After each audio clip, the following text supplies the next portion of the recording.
ഇന്ന് ദില്ലിയിൽ കാണാൻ കഴിയുന്നത് ഒരു പാർട്ടിയുടെ നേതാക്കൾ എന്നതിനപ്പുറത്ത് പല പല താല്പര്യങ്ങളുമായി നിൽക്കുന്ന നേതാക്കളാണ്. അത് കെ സി വേണുഗോപാലാകട്ടെ, വി ഡി സതീശനാകട്ടെ, രമേശ് ചെന്നിത്തലയാകട്ടെ, സണ്ണി ജോസഫ് ആകട്ടെ, അവർക്കെല്ലാവർക്കും നോക്കിപ്പം രമേശ് ചെന്നിത്തല കെ സുധാകരനുമായി കൂടിക്കാഴ്ച നടത്തിയതിനു ശേഷം ഇറങ്ങി വരുന്നു. എനിക്ക് വലിയ ബന്ധമുണ്ട്, ഇത്രയും കാലത്തിന് ശേഷം ഇത്രയും കാലം ഒരുമിച്ച് ജോലി ചെയ്താണ്, തീരുമാനം അദ്ദേഹം എടുക്കട്ടെ എന്നൊക്കെ പറയുന്നു. പക്ഷേ ആത്യന്തികമായ ഒരു തീരുമാനം ഉണ്ടാകുന്നില്ല എന്ന് മാത്രമല്ല, താല്പര്യം വളരെ പ്രകടമാണ് എന്നുള്ളതാണ്. വി ഡി സതീശൻ ഇന്ന് ആ കൂടിക്കാഴ്ചയ്ക്ക് ശേഷം തിരിച്ചു വരുമ്പോൾ കെ സി വേണുഗോപാൽ സംസാരിക്കുന്ന സമയത്ത് ഒരു പ്രതിപക്ഷ നേതാവാണ്. സംസ്ഥാനത്തെ സീറ്റ് വിഭജനവുമായി ബന്ധപ്പെട്ട് എന്തെങ്കിലും ഒരു അഭിപ്രായം പറയാൻ പോലുമുള്ള സാഹചര്യം അദ്ദേഹത്തിന് മുന്നിലില്ല.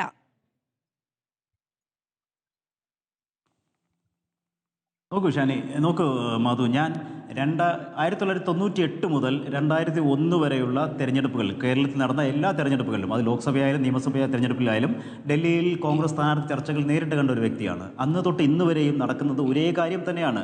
ഈ ചർച്ചകൾ, അതായത് ചർച്ചയ്ക്ക് പോകുന്നതിന് മുമ്പ് എല്ലാ പ്രശ്നങ്ങളും ഇന്ന് പരിഹരിക്കുമെന്ന് പറഞ്ഞു പോകുന്ന നേതാക്കൾ ചർച്ച കഴിഞ്ഞു വരുമ്പോൾ അതിനേക്കാൾ ഒരുപടി വലിയ പ്രശ്നങ്ങളുമായി തിരിച്ചു വരികയാണ്.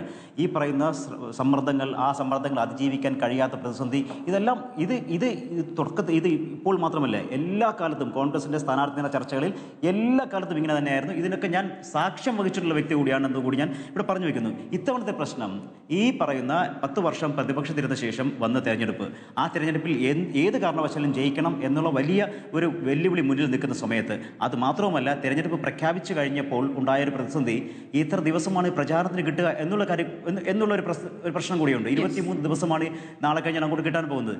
എന്നിട്ട് പോലും കോൺഗ്രസിൻ്റെ ഈ പ്രശ്നങ്ങൾ തീരുന്നില്ല എന്നുള്ള ഒരു ഭാഗത്ത്. രണ്ടാമത്, നേരത്തെ പറഞ്ഞതുപോലെ വിസ്മയങ്ങൾ കൊണ്ടാണ് ഈ ചർച്ച നീണ്ടുപോകുന്നതെന്ന് പറയുന്നതിനകത്ത് എന്തർത്ഥമാണുള്ളത്?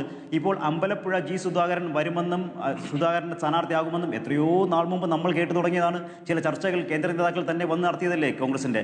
അങ്ങനെയല്ലേ ജി സുധാകരൻ വരുന്നത്? സുരേഷ് CPM വിട്ട് വരുമെന്നും സുരേഷ് കോൺഗ്രസിൽ ചേരുമെന്നുമുള്ള എത്രയോ ദിവസങ്ങളെ കേൾക്കുന്നു.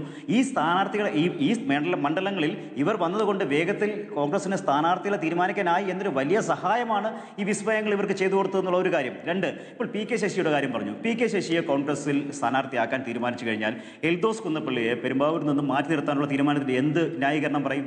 ഇത്തരത്തിലുള്ള വലിയ പ്രശ്നങ്ങൾ നിൽക്കുകയാണ്. വിസ്മയങ്ങൾ വരുന്നത് ഒരു ഭാഗത്ത് ഗുണം ചെയ്യുന്നുകൊണ്ട് കോൺഗ്രസിന്, അതാണ് ഞാൻ ചൂണ്ടിക്കാട്ടിയത്. അതോടൊപ്പം തന്നെ ഈ വിസ്മയങ്ങൾ പറഞ്ഞുകൊണ്ട് മാത്രം കോൺഗ്രസിന് ഈ നിലവിലെ പ്രതിസന്ധിയെ മറികടക്കാനാകില്ല. അത് മാത്രമല്ല, കഴിഞ്ഞ 2 ദിവസമായി കോൺഗ്രസിന് കാതലായ പ്രശ്നങ്ങൾ ഇടപെടാൻ കഴിയാതെ പോവുകയാണ്. ഇപ്പോൾ TK ഗോവിന്ദൻ കഴിഞ്ഞ ദിവസം നടത്തിയ വലിയ CPM-നെതിരെ നടത്തിയ വലിയ ആരോപണങ്ങളുടെ വലിയ ഗുരുതര ആരോപണങ്ങൾ ഉന്നയിച്ചിരുന്നു. അത് എത്രത്തോളം രാഷ്ട്രീയമായി മുതലാക്കാൻ കോൺഗ്രസിൻ്റെ പ്രധാനപ്പെട്ട നേതാക്കൾക്ക് സാധിച്ചു? അവർക്ക് സാധിക്കുന്നില്ല. കാരണം അവർ ഈ ചർച്ചകളിലാണ്, അവർ ഈ സ്ഥാനാർത്ഥി ചർച്ചകളുമായി ബന്ധപ്പെട്ട് കുടുങ്ങിക്കിടക്കുകയാണ്. ഇന്നലെ കോൺഗ്രസിൻ്റെ സ്ഥാനാർത്ഥി ചർച്ചകളുമായി തിരിച്ചിറങ്ങി വരുമ്പോൾ നമ്മൾ കണ്ടതാണ്. അതിന് തൊട്ട് മുമ്പാണ് ഈ ആരോപണങ്ങളെല്ലാം വരുന്നത്. എന്നിട്ടും ഇറങ്ങി വന്ന പ്രതിപക്ഷ നേതാവ് എങ്ങനെയാണ് മാധ്യമങ്ങളോട് പ്രതികരിച്ച് നമ്മൾ കണ്ടതാണ്. എങ്ങനെയാണ് രമേശ് ചെന്നിത്തലയും മറ്റ് KPC പ്രസിഡന്റും എല്ലാം മാധ്യമങ്ങളോട് പ്രതികരിച്ച് നമ്മൾ കണ്ടതാണ്. അവർക്ക് ഈ വിഷയത്തിൽ വീണ് കിട്ടിയ വടിയെടുത്ത് അടിക്കാനുള്ള സമയം പോലും കോൺഗ്രസ് നേതാക്കൾക്ക് കിട്ടുന്നില്ല എന്നുള്ളതാണ്. അവർ ആ സമയം മുഴുവൻ അവരുടെ ആരോഗ്യവും അവരുടെ സമയവും എനർജിയുമെല്ലാം അവർ ചിലവഴിക്കുന്നത് ഈ പ്രശ്നങ്ങൾക്ക് പരിഹാരം കാണാനാണ്. ഇന്ന് രാവിലെയാണ് ഈ പറയുന്ന CPM-നെതിരെ TK ഗോവിന്ദൻ ഉന്നയിച്ച ഗുരുതര ആരോപണങ്ങൾക്ക് മറുപടി പറയാൻ അവസരം കിട്ടിയത്. അപ്പോൾ എത്ര സമയമാണ് പോയത്? ഇനി ഇത് മാത്രവുമാണ്. CPM അവരുടെ ഇടതുപക്ഷം അവരുടെ സ്ഥാനാർത്ഥികളുമായി ഇറങ്ങിക്കഴിഞ്ഞു. അവരുടെ റോഡ് ഷോകളും മറ്റുമായി നടക്കുന്നു. ഈ പറയുന്ന ടെലിവിഷൻ ചാനലുകളിലും മറ്റും നമ്മൾ ഇന്ന് ചാനൽ തുറന്നു കഴിഞ്ഞാൽ ഈ പ്രചാരണമാണ് നമ്മൾ കാണുന്നത്. അവിടെ ഇല്ലാതെ പോകുന്നത് ആരുടെ പ്രചാരണമാണ്? കോൺഗ്രസിന്റെ പ്രചാരണമാണ്. ആ സമയമാണ് ഇതൊന്നും തിരിച്ചറിയാതെ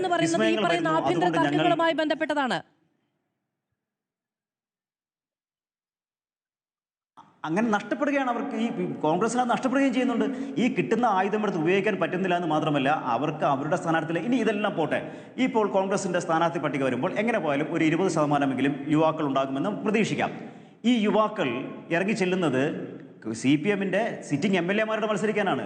CPM-ന്റെ ഇത്തവണത്തെ ഈ സർക്കാരിൻ്റെ ഏറ്റവും വലിയ ഗുണം എന്താണ്? സർക്കാരിനെതിരെ കടുത്ത ഈ പറയുന്ന സർക്കാർ വിരുദ്ധ വികാരമില്ല എന്നുള്ളത് മാത്രമല്ല, MLA-മാർക്ക് വലിയ തോതിലുള്ള സ്വീകാര്യത മണ്ഡലങ്ങളിലുണ്ട് എന്നുള്ളതാണ്. അപ്പോൾ അത്ര സ്വീകാര്യതയുള്ള ഒരു MLA-യെ നേരിടാനാണ് ഒരു ചെറുപ്പക്കാരനായ ഒരു പുതുമുഖത്തെ കോൺഗ്രസ് കൊണ്ടുവരുന്നതെങ്കിൽ, ആ ചെറുപ്പക്കാരന് സ്വന്തം മണ്ഡലത്തിൽ പോയി ഞാനാണ് സ്ഥാനാർത്ഥിയെന്നും എനിക്ക് ഇന്ന കാര്യങ്ങൾ ചെയ്യാൻ കഴിയുമെന്നും ഈ വോട്ടർമാരെ വിശ്വസിപ്പിക്കാനുള്ള സമയമെങ്കിലും കൊടുക്കണ്ടേ?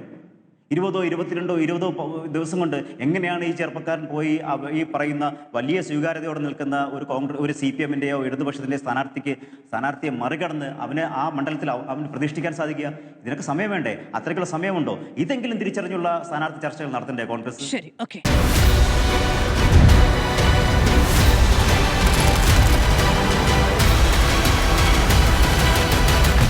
Debate with Madhu Saji.